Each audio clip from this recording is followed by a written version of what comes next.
dengan Sirekap dan manual ini saya kira harus ada dua ini. Dukun dari cyber dan dukun di lapangan. Jadi dua-duanya ini harus belum. Nah ya, Papua kan lebih duluan. Kita di sini jam 11, Papua sudah mulai penghitungan. Betul. Gitu kan. Intinya adalah Sirekap ini bisa menjadi pembanding lah. Gitu pembanding. Ya.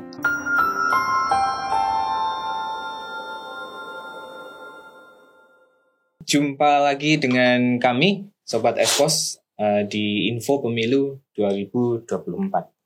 Kita seringkali ya mendengar Info Pemilu 2024 paling banyak ya. Kalau nggak soal Capres, soal Pilpres, tapi ada banyak hal lagi yang sebenarnya perlu kita perhatikan. Karena pemilu juga bukan hanya tentang Capres, ada banyak calon anggota legislatif dan mungkin kita nggak semuanya tahu gitu, apalagi mungkin para Gen Z milenial yang tiap hari sibuk bekerja gitu ya, sibuk kuliah, kita mungkin tidak bisa mengenali satu persatu ribuan caleg gitu ya, calon anggota legislatif dari Sabang sampai Merauke, bahkan mungkin yang ada di sekitar kita di Solo Raya, dan ada banyak lagi hal yang harus kita perhatikan. Intinya nggak cuma soal Capres gitu ya. Nah, di studio Solo Pos sekarang sudah hadir sama saya ya, 2 orang dari Komisi Pemilihan Umum Sukoharjo yang nanti semoga kita akan mendapatkan banyak insight baru. Kira-kira pemilu ini mau persiapannya seperti apa ya? Dan mungkin bukan cuma persiapan tapi ya nanti ketika pencoblosan suaranya akan dihitung gimana, larinya kemana gitu ya. Apalagi ini sudah zaman serba digital. Kalau dulu pada waktu cerita bapak saya tentang pemilu, hasil pemilu itu hari ini coblosan baru bisa diketahui mungkin 2 minggu atau bahkan sebulan kemudian baru bisa kelihatan hasilnya. Tapi karena ini sudah zaman serba digital, mestinya jauh lebih cepat tuh ya. Lebih cepat. Di samping kanan saya ada Pak Bambang Wuryanto. Apa Mas ya? Mas saja nggak apa-apa. Ya. Biar kelihatan muda. Iya. Mas Bambang Wuryanto. Beliau komisioner KPU bidang Kadif Teknis Penyelenggara. Dan di samping kiri saya ada Mas Isyadi. Kalau ini muda beneran. Oh, ini muda beneran ya? Iya. Oke. Usia berapa Mas? 30. Oke, keren sekali. Masih ini Gen Z milenial ya? Milenial akhir. Masih mendekati Gen Z ya gitu. Kita akan ngobrol banyak nanti tentang persiapan pemilu, nanti pemilunya akan jadi seperti apa gitu ya. Tapi pertanyaan saya, ini nanti pemilu 2024 coblosannya Februari ya. Tanggal 14 waktu Valentine. Ya. Pada waktu teman-teman nanti Valentine gitu, hari ini nyoblos, malamnya mungkin ada yang pesta-pesta gitu. Tapi kita fokus dulu ke soal pemilu. Sampai sejauh mana sih persiapan pemilu sampai hari ini, Mas? Khususnya mungkin di Sukoharjo ya. Gitu. Secara umum terkait persiapan ya, dari pemilu yang sudah di kick off tahap persiapan di 14 Juni tahun 2022, ini berarti ada 20 bulan KPU itu mempersiapkan untuk penyelenggaraan pemilu di 14 Februari 2024. Banyak tahapan sudah dilalui, dari tahapan pemutakhiran daftar pemilih, pencalonan, terus logistik, terus juga ada penetapan peserta pemilu, pembagian dapil, dan saat ini ada di tahap kampanye gitu ya. Nah, tahap kampanye ini kan tahap pengenalan peserta pemilu kepada pemilih. Jadi mana calon-calon untuk bisa menyampaikan visi misi, untuk bisa merayu pemilih agar mendapatkan mandatnya menjadi pemilih simpati rakyat yang mempunyai hak pilih untuk bisa menduduki baik itu presiden, wakil presiden, DPR RI, DPR provinsi, DPR kabupaten, dan DPD. Dan hari ini gitu kan, ini kan tinggal hitungan 2 bulan lagi gitu ya, menuju 14 Februari. Dan terkait dengan logistik kesiapan untuk tahap 1 di Kabupaten Sukoharjo ini sudah selesai ya. Tinggal kita menunggu tahap 2. Logistik tahap 2 ini hubungannya dengan surat suara, dan formulir-formulir. Nah, ini rencananya nanti sampai di minggu pertama bulan Januari. Pemilu itu bukan hanya coblosan atau pemungutan suara, tetapi rangkaian panjang gitu ya dalam mempersiapkan memilih pemimpin bangsa ini. Jadi ini juga sebenarnya kita sudah masuk pemilu. Sudah, rangkaiannya banyak. Ada 20 bulan. Cuma puncaknya itu ya memang pemungutan suara di 14 Februari tahun 2024. Mungkin nanti ada putaran kedua, mungkin besar ya. Ini masih panjang sekali. Gitu ya. Dan saya benar punya satu pertanyaan awal ini. Kenapa sih kita harus ikut nyoblos, Mas, gitu? Pentingnya apa kira-kira itu? Kalau kita lihat hari ini, pemilu itu kan sarana pemindahan kekuasaan yang legal. Maka dalam sebuah negara itu kan ada kepemimpinan dan kekuasaan. Nah, untuk melangsungkan bernegara dengan baik itu kan butuh pemimpin.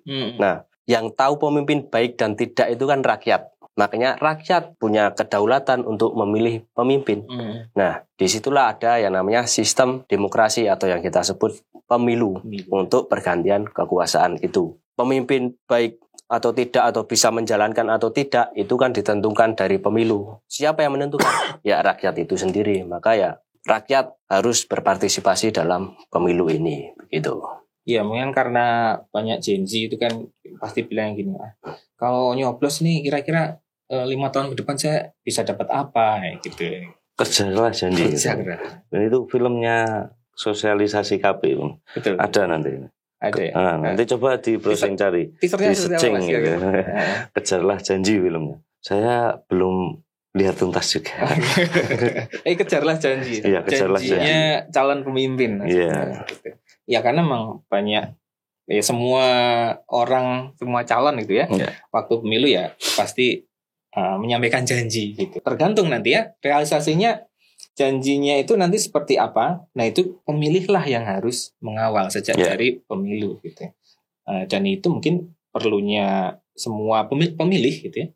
Termasuk yang janji, pemilih pemula gitu ya. Termasuk yang hari ini, yang Februari 2024 nanti 17, sudah punya hak pilih. Usia 17 ya. Ke atas atau sudah menikah. Tolong datang ke TPS, kita pilih gitu ya calon pemimpin yang terbaik versi kalian semua gitu ya. Jadi bukan versi KPU, bukan versi para politikus, tapi versi pemilih. Ada banyak isu sebenarnya yang beredar gitu ya sepanjang persiapan pemilu, bukan hanya soal calonnya sebenarnya. Nanti proses pemungutan suara itu seperti apa? Karena kalau di Indonesia ini kan luas banget gitu. Terdiri dari berapa ribu pulau. Yang di Jawa aja misalnya, itu ada berapa ribu RT, berapa ribu TPS dalam satu RT barangkali ya. Terus kemudian penghitungannya juga biasanya sampai malam Mas ya. Kira-kira nanti akan selesai berapa lama gitu ya. Jadi ini di pemilu 2024 ya, KPU mempunyai inovasi ya untuk membantu dalam melakukan rekapitulasi. Jadi kalau di pemilu-pemilu sebelumnya juga mungkin sudah kita dengar ya, ada situng di 2019 dan ada si rekap di Pilkada 2020. Ini nanti di pemilu 2024 kita juga ada si rekap, yaitu sistem informasi rekapitulasi. Dan KPU RI sudah menyiapkan itu sebaik mungkin, baik dari sisi keamanan, sisi kecanggihan teknologi itu sudah disiapkan semuanya dengan ahli-ahli yang bekerja sama dengan KPU untuk menyiapkan Sirekap ini. Dan dalam Sirekap ini juga sudah dilengkapi dengan kecerdasan AI. Kecerdasan buatan. Iya, kecerdasan buatan untuk bisa membaca formulir itu sesuai dengan hasil tangkapan layarnya. Kertas dipakai Sirekap mobil ya, pakai HP. Pakai HP aja. Iya, pakai HP. Nanti sudah tabulasi nasional itu sudah muncul. Jadi dari seluruh TPS yang ada ini bisa langsung ke KPU RI terkait laporan cepat perolehan hasil pemungutan suara. di TPS. Jadi begitu nanti itu TPS jam berapa gitu ya? Jadi nanti seperti biasa ya, dalam ada rangkaian ya pemungutan suara ini jam 7 sampai jam 1. Ya. Terus nanti istirahatlah sebentar untuk isoma gitu dan dilanjut nanti proses penghitungan. Nah, proses penghitungan suara ini nanti KPPS itu sudah dibekali dengan Sirekap ini nanti untuk membuat laporan. Karena penghitungannya ini nanti 5 surat suara gitu kan. Nanti ya tidak langsung 5 surat suaranya dikirim serentak, enggak. Mungkin selesai presiden itu langsung dibuat laporannya, dimasukkan dengan Sirekap itu untuk dikirim ke server Sirekap. Setelah itu DPD, setelah itu DPR RI, provinsi dan kabupaten. Jadi ini juga meminimalisir kesalahan dan juga membantu administrasi dan dokumentasi. Apabila nanti terjadi permasalahan di belakang, ini dokumen faktual dan aktual pada waktu pemungutan dan penghitungan suara ini menjadi dasar nanti apabila ada permasalahan dan perselisihan. Jadi dari dokumen kertas itu ya, tadi ya, C-Plano yang biasanya. Yang gede. Yang C-Plano itu langsung difoto pakai aplikasi Sirekap. Langsung kemudian dikirim ke servernya. Ketika itu sudah diklik, itu otomatis langsung masuk. Langsung terkirim ke server KPU RI. Itu menarik sekali, dan itu baru pemilu 2024 ya? Pilkada 2020 sudah, tetapi belum dibekali dengan kecerdasan buatan tadi. Untuk saat ini itu sudah dimodifikasi dan diperbaiki untuk pemilihan 5 surat suara. Kalau pilkada kemarin kan cuma 1 surat suara, dan keserentakan pilkada itu kan cuma 270 daerah yang melaksanakan. Kalau ini kan di 514 kabupaten kota semuanya serentak untuk pemilu 2024. Jadi dari sisi pengguna ini lebih banyak gitu kan. Sisi laporan juga lebih banyak gitu. Ini merupakan pengembangan dari penggunaan aplikasi untuk rekapitulasi dari pemilu-pemilu sebelumnya. Yang di Pilkada 2020 ya? Ya. Itu kira-kira hasilnya seperti apa? Lancar atau seperti apa? Kalau ada kendala pasti ada ya. Jadi kendala-kendala ini terutama banyakkan karena teknis ya. Seperti pengambilan gambarnya itu tidak presisi gitu kan. Gitu Dan juga karena kemampuan SDM-nya itu mungkin kalau dari pengalaman kita hasil simulasi, kalau orang yang petugasnya itu istilahnya terlalu banyak ide itu malah salah. Jadi karena ini kecerdasan buatan itu sudah ditanam di Sirekap, jadi ambil itu ya sudah diambil, jangan diolah-olah, baik itu titik-titiknya ataupun di crop gimana, itu malah nanti tidak kebaca. Cukup difoto cukup difoto, nanti dari Sirekap itu sendiri yang dia akan membaca mana titik-titik dan kolom-kolom sesuai dengan yang kolom Sirekap. Kadang kan kelihatan, oh ini agak menceng sedikit, kadang dibenerin croppingnya kayak gitu, malah tuh tidak akan kebaca. Dan ini kan juga menjawab keraguan dari peserta pemilu dan masyarakat, karena pemilu di Indonesia ini kan cukup besar ya, bahkan terbesar di dunia ya. Jadi menjawab terkait kecurangan, manipulasi, itu kita jawab dengan penggunaan Sirekap ini, dengan transparansi ini gitu kan. Ini bisa menjawab bahwa apa yang kita lakukan ini memang benar-benar sesuai dengan hasil pemilihan dari bagaimana kita mengawal suara rakyat untuk memilih pemimpinnya. Mengawal suara rakyat dari TPS sampai ke KPU pusat. Iya, KPU pusat.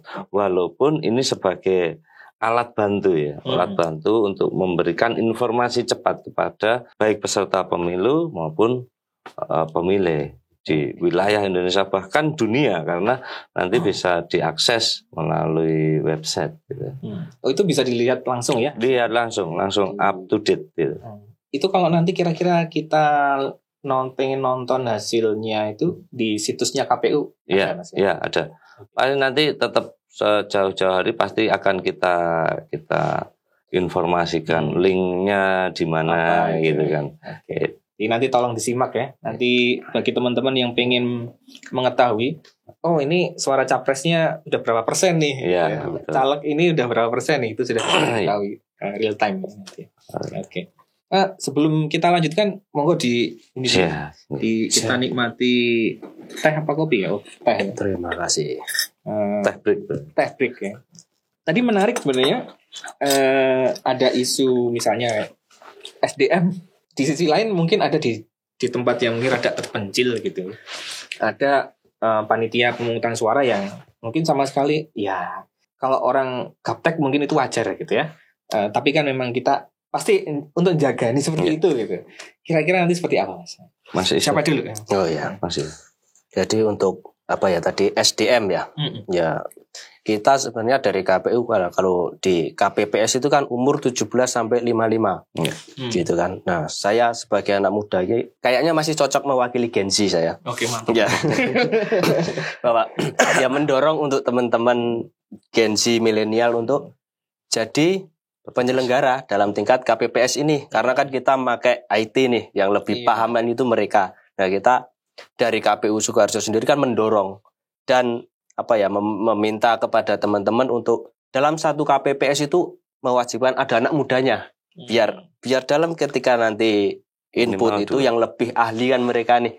Nah kita dorong. Nah kita kasih minimal 2 nih biar mereka berpartisipasi dalam penyelenggaraan ini. Banyak-banyaknya Mas ya. Ya, dipersilahkan untuk teman-teman karena ini kan masih ada lowongan ini untuk pembukaan. Masih proses rekrutmen KPPS. 20. Sampai tanggal 20 Desember ini. Sampai pekan depan ya. Hari Rabu kalau nggak salah. Bagi teman-teman yang minat silahkan ya. Lowongan masih terbuka. Dan ini bukan soal honor saya pikir. Honornya lumayan. Honornya lumayan juga.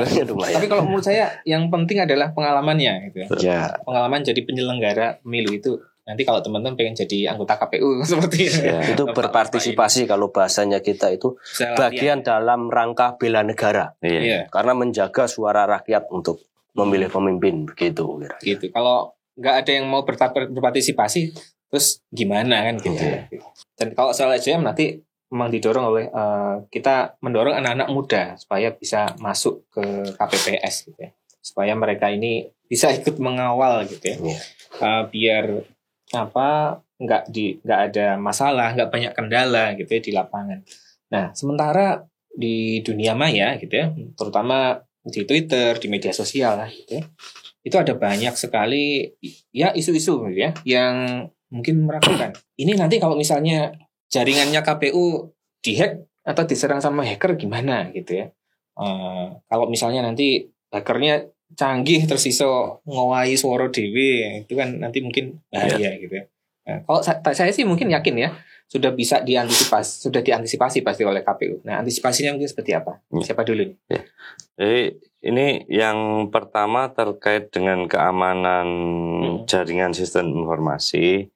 Ini kita tidak mempermasalahkan itu ya. Jadi kita dari KPU RI itu sudah bekerja sama dengan seluruh pihak yang ada, baik BSSN, BRIN, kepolisian, BIN, terkait dengan keamanan jaringan nanti rekapitulasi. Itu yang pertama.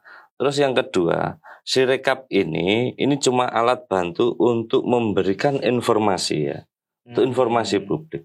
Secara resmi hasil perolehan yang resmi itu tetap sesuai dengan pleno rekapitulasi berjenjang secara manual. Dari TPS ke kecamatan, ke KPU provinsi dan jadi mau Sirekap itu dihack diowahi ketika hasil rekapitulasi manual ini tidak bisa dihack gitu, ya tetap saja tidak bisa. Jadi cuma yang tampilannya mungkin bisa diserang ya, tapi saya yakin nanti juga seluruh fokus pengamanan baik cyber juga pasti akan membackup kita. Ini dua jalur yang berbeda. Dua jalur yang berbeda. Sirekap ini alat membantu untuk rekapitulasi dan juga sebagai sarana untuk informasi publik.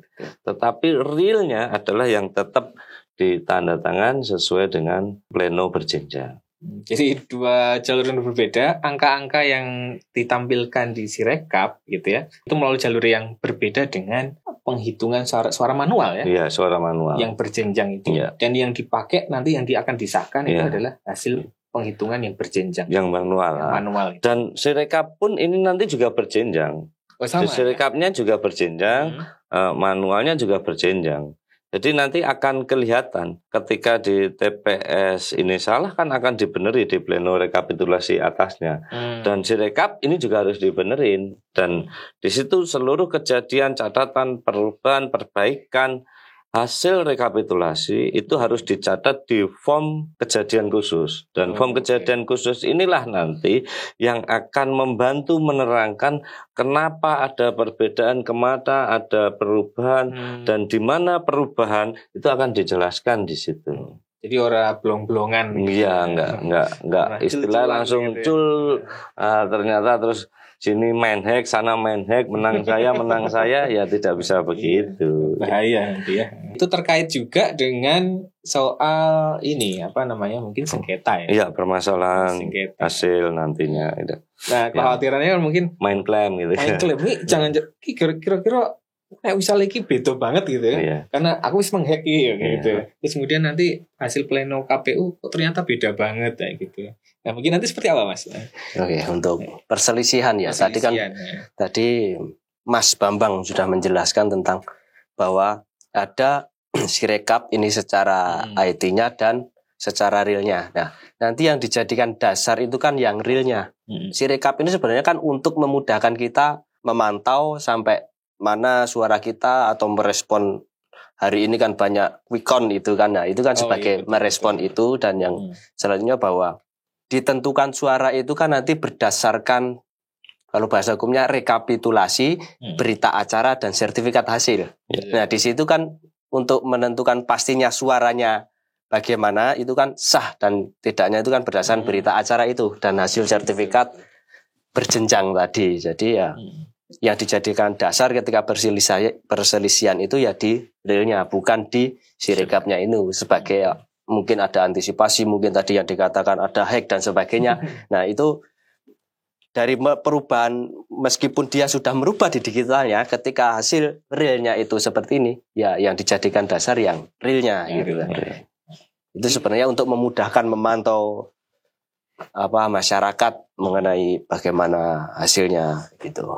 Iya. Itu pernah nggak sih, Mas, kejadian yang karena ini udah pernah dipakai di 2020 ya? Iya, 2020. Pernah ada nggak kejadian data yang di Sirekap ini nggak sinkron dengan yang penghitungan manual? Gitu? Pernah kejadian gitu nggak? Belum pernah ya? Karena sebelum kirim pun hasil pemindahan ini bisa diedit. Maksudnya apakah yang kebaca ini sesuai dengan yang C-plano? Jadi ketika sudah sesuai ya nanti tinggal pilih oke. Kalau belum sesuai ya diedit, disesuaikan dengan angka yang di C-planonya. Jadi tetap ini ya, mata manusia. Jadi ini memang benar-benar sebagai manusia, alat bantunya gitu. Cuma memudahkan pendokumentasian, pengadministrasian gitu kan, pengarsipan gitu. Dan kebutuhan informasi yang lebih ke publik gitu. Ya. Karena memang masyarakat ini selalu pengen kepo, pengen instan semua. Pengen kepo, pengen cepet tahu gitu. Calon idolaku itu sudah dapat berapa? Jadi atau gitu. enggak? Jadi atau enggak, betul. Kalau enggak jadi, nanti kira-kira gimana gitu. Kalau harus masih menunggu 1 bulan misalnya sampai pleno di KPU pusat, itu mungkin banyak orang yang nggak sabar gitu ya. Kita ini memang selain kepo itu juga ya, kalau dulu ada gitu ya, yang namanya kalau lembaga survei gitu ya, itu kan pasti mereka bikin quick count tuh. Ya, karena mereka samplingnya itu tidak seluruh TPS kan, sesuai keinginan saja. keinginan dimenangkan di mana, ya ditahan sampai data masuk dimenang itu gitu kan. Selanjutnya daripada menambah data kalah ya di stop aja gitu. Kan kemungkinan itu kan bisa ya, karena mereka kan juga siapa yang tahu. Karena mereka juga bahasanya kan quick count gitu kan. Sampling mereka cuma berapa, dan yang disampling itu apakah tersebar di seluruh wilayah, cuma hanya di basis-basis paslon tertentu atau partai tertentu. Nah ini kan juga nggak bisa saja terjadi. Intinya adalah si rekap ini bisa menjadi pembanding lah, gitu pembanding. Ya memang butuh waktu pasti ya. Masih butuh waktu, tapi masyarakat tuh tetap bisa memantau ini secara real time gitu. Dan terkait jaringan ya, mungkin nanti ditakutkan crowded dan lain-lain. Servernya gimana gitu ya. Ini kan kita kan ada 3 waktu Indonesia ya, berbeda. Jadi nanti saya kira ini bisa ada gelombang ya. Kita Papua Papua kan lebih duluan. Kita di sini jam 11, Papua sudah mulai penghitungan. Gitu kan. Papua selesai penghitungan, kan yang pertama yang dihitung Pilpres dulu ini. Papua selesai penghitungan, nanti yang tengah Bali dan rekan-rekan mulai penghitungan. Baru nanti Indonesia Barat mulai penghitungan. Ini sudah kirim ini. Nah nanti setelah sini kembali lagi kan ke Papua laporan untuk yang DPD atau DPR RI. Saya kira ini sudah kayak ombak ya, sudah bergantian nanti. Nah ini tinggal manajemen lalu lintas di server ini gitu kan. Untuk memaksimalkan ini kita juga sudah pastikan kepada rekan-rekan PPS terkait lokasi TPS. Tolong nanti dipilih lokasi-lokasi TPS yang sinyal operatornya terbagus. Kalau perlu nanti petugas KPPS-nya dalam masa tugas itu ganti operator dulu yang sinyal di TPS-nya kenceng, bagus gitu kan. Ini biar support sistem dan support SDM ini sinkron semua. Kadang kalau enggak beda frekuensi kan kadang server kita bagus lah, ini yang ngirim ini operatornya sinyalnya nggak bagus, akhirnya kan ini kan ya nggak ketemu lagi, kembali lagi terhambat gitu. Iya. Makanya saya sudah suruh pastikan cek lokasi-lokasi TPS itu sinyal yang terbagus operator apa. Sarankan petugas KPPS nanti pakai operator itu. Minimal 2 orang ini tadi yang disebutkan Mas Isyadi tadi, 2 orang yang muda, yang punya HP Android, terutama Android ya, karena Sirekap hanya bisa dipakai di Android, iPhone belum ya? Belum bisa di iPhone. Dan ini sudah dipetakan Mas ya, soal TPS. Ini kira-kira yang kira-kira mepet-mepet daerah-daerah yang mungkin bergunung-gunung atau apa gitu, atau mungkin untuk lembah-lembah terkait dengan sinyal, ini sudah dipetakan ya? Sudah ya Mas ya. Kita juga sudah. Kalau kita kan yang mungkin agak pas-pas gitu ya. Itu kan daerah selatan ya, Buluwaru, Tawangsari. Tapi kemarin saya sama Mas Isyadi ini juga turun ke wilayah sana untuk pastikan itu, dan kita sudah pastikan juga ke rekan-rekan PPS tidak ada kendala. Cuma ada 1 TPS yang memang sinyal itu benar blank 1 desa. Tetapi alhamdulillah ada WiFi di situ. Jadi sudah teratasi permasalahan itu. WiFi dari masyarakat. Iya, WiFi masyarakat. Ya itu penting lah ya, karena pasti akan ada pertanyaan tentang itu, bahwa soal server, keamanan, jaringan, SDM itu hal-hal yang pasti masyarakat tuh tanya ya pasti kayak gitu. Harus istilahnya itu harus support semua. Betul. Harus satu frekuensi, harus bagus semua. Kalau sistemnya KPU udah bagus, ternyata HP panitia pemungutan suaranya kurang bagus, kurang support ya harus diperbaiki. Makanya ini kita lakukan simulasi terus ya. Simulasi terus terkait penggunaan Sirekap ini. Kemarin juga di sama PPS ya, dari PPK kemarin tanggal 10 itu PPK yang mengadakan KPU Provinsi melakukan uji coba itu, dan besok di tingkat kabupaten kota kita juga lakukan ke PPS di tanggal 21-22 Desember ini gitu kan. Bintek, sosialisasi dan simulasi. Dan nanti kita juga lakukan simulasi real uji coba TPS gitu kan. Dan semoga saja nanti bisa ada beberapa kali simulasi, tapi untuk tahun ini kita lakukan 1 kali simulasi dulu. Dan nanti rencana kita laksanakan di tanggal 25 Desember. Nah, ini kita lakukan simulasi lah. Paling enggak dari simulasi itu kita bisa petakan, kita bisa inventaris masalah, kendala-kendala, dan bisa kita salurkan solusi bersama terkait pemungutan, penghitungan, dan rekapitulasi. Karena pengalaman di 2019 dengan 5 surat suara banyak jatuh korban di mana-mana gitu kan. Capean. Makanya ini kita cari solusi celah yang tidak menyalahi peraturan yang ada gitu kan. Tapi itu memudahkan rekan-rekan untuk menyelesaikan tugas tanggung jawab mereka dalam pelaksanaan pemungutan, penghitungan, dan rekapitulasi.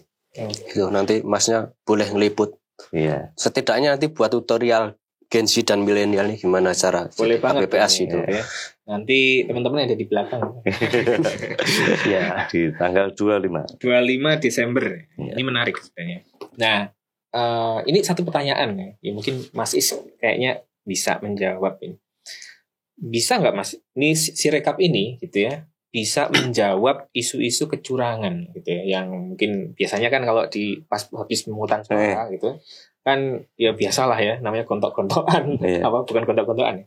Kayak saksi-saksi ini gitu ya. Kan suka weh apa ini gitu ya. Ada pertanyaan-pertanyaan ya. Termasuk pada waktu rekapitulasi di mana di kecamatan gitu. Kadang-kadang rame gitu ya. Ini kok sama nih dengan hasil penghitungan suaraku kayak gitu. Nah, ini kira-kira Sirekap ini bisa menjawab persoalan itu nggak?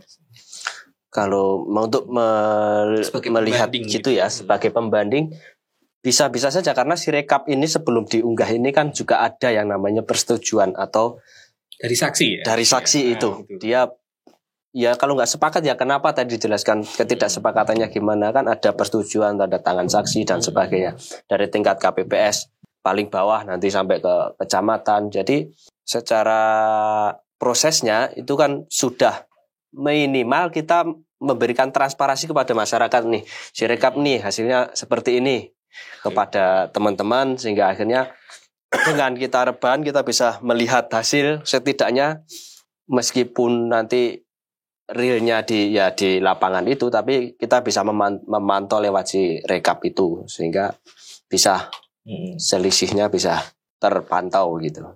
Kalau saya boleh nambahi, mungkin kalau dulu itu misalkan pas pemilihan pilkades gitu, yang bermain dukun saja ya, merubah suara dan lain-lain lah dukun.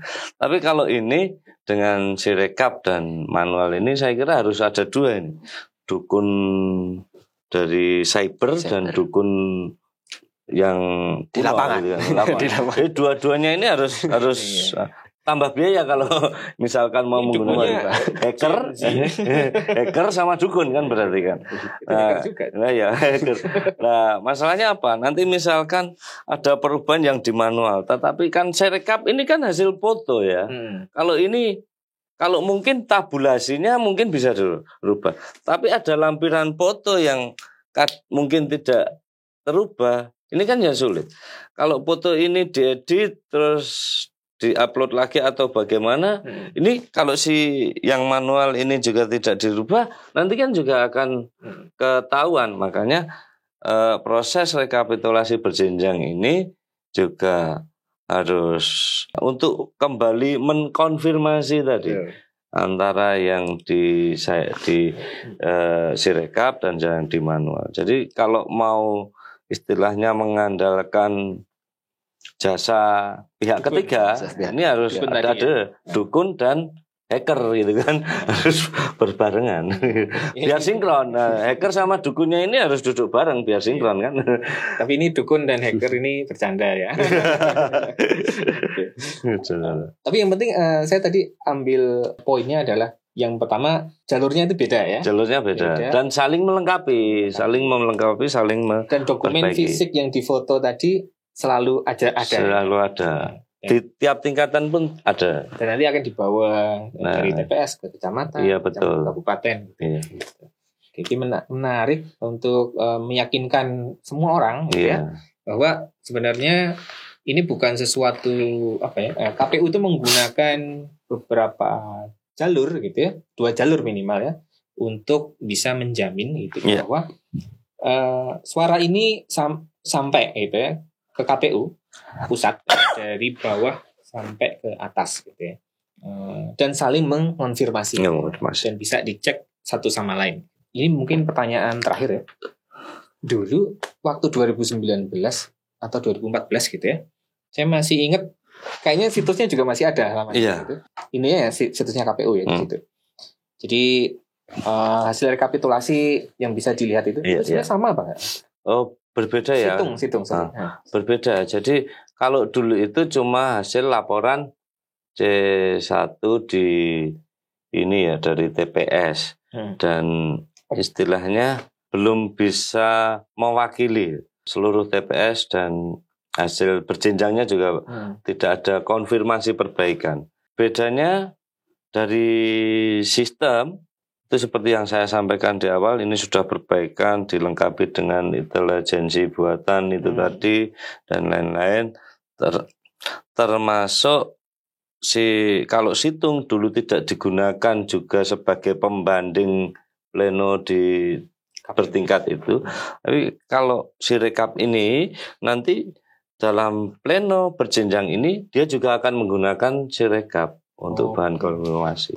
Jadi selain manual, PPK juga nanti juga akan menggunakan Sirekap untuk tabulasi, bantu mereka merekapnya itu. Kalau dari sisi para calon dan tim ses ini mereka sudah tahu belum Mas? Sistemnya seperti ini gitu.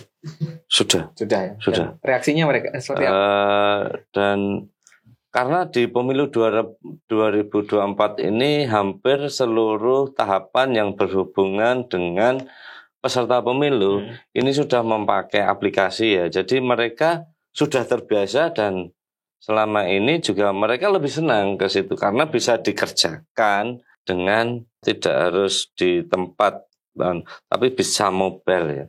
Di awal misalkan pencalonan itu sudah ada silon, ada silon. Terus terkait kampanye dan dana kampanye ini ada SIKADK, Sistem Informasi Kampanye dan Dana Kampanye. Dan itu sudah bisa diakses publik. Iya, diakses publik. Karena ini sudah tuntutan zaman ya. Terkait sistem informasi ini memudahkan mereka untuk membuat laporan ataupun apapun itu. Nah, mereka sudah enjoy di situ. Begitu juga nah, respon mereka terhadap Sirekap ini juga mereka juga tidak ada penolakan. Dan ini sudah ada dasar hukumnya, kesiapan server, SDM, jaringan, apalagi tadi yang sudah harus siap sistem keamanannya sudah siap untuk mencegah dukun-dukun tadi ya. dukun offline maupun dukun cyber. Oke. Yang pasti adalah tidak ada alasan untuk tidak datang ke TPS tanggal 14 nanti. Iya. Ayo ke TPS. Ada pesan tentang tanggal 14 Mas. Tanggal 14. Kalau tadi kan pemilihan adalah kedaulatan rakyat. Mari bela negara dengan datang ke TPS. Oke. Bela negara. Gitu. Bela negara itu. Okay. Bagian dari mengawal kedaulatan itu kan mempertahankan negara kan gitu kan. Paling gampang itu ya. Iya. Tanggal 14 datang ke TPS. Apalagi libur semuanya. Iya, diliburkan. Kalau enggak libur itu adalah hari yang diliburkan. Nah, jadi yang tanggal 14 jangan cuma ingat Valentine-nya gitu ya. Jadi yang nggak punya pacar juga tetap datang ke TPS. Iya. Oke. Dari Mas Bambang ada pesan nggak buat Gen Z dan milenial ini?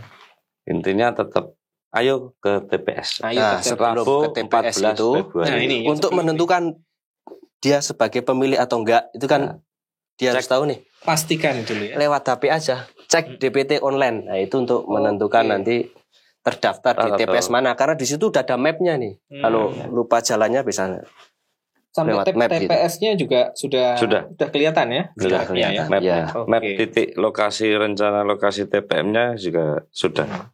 Apa yang maksud tadi? Cek DPT online. Cek DPT online. Oke, cek DPT online. Oke, sip. Mantap sekali saya kira perbincangan kali ini, dan ini memberikan insight baru ya. Saya harap bagi teman-teman ya, baik yang pemilih pemula alias Gen Z. Kalau Gen Z kayaknya memang ini pemilih pemula. Terus kemudian juga milenial, baik yang milenial awal sampai akhir seperti kami ini. Dan saatnya kita menanti tanggal 14 kita coblos atau berikan suara. Dan sebelum tanggal 14 pastikan kita semuanya ya, kalian semua terdaftar sebagai pemilih tetap alias DPT. Cek DPT online ya, bisa diakses di secara daring atau online di situsnya KPU ya. Ada aplikasinya juga. Iya. Pastikan TPS-nya di mana, jangan sampai salah alamat gitu ya. Dan jangan lupa selalu pantau melalui Sirekap nanti ya. Nanti jangan lupa untuk selalu memantau, karena suara rakyat atau suara kalian ya harus bisa dipastikan sampai ke pusat ya. Sehingga memastikan pemilu ini berjalan dengan jujur, adil, transparan, dan sukses ya. Itu. Terima kasih Mas Bambang dan Mas Is atas kehadirannya. Dan nanti kapan-kapan kita akan ketemu lagi dan siap bicaraan. Terima kasih.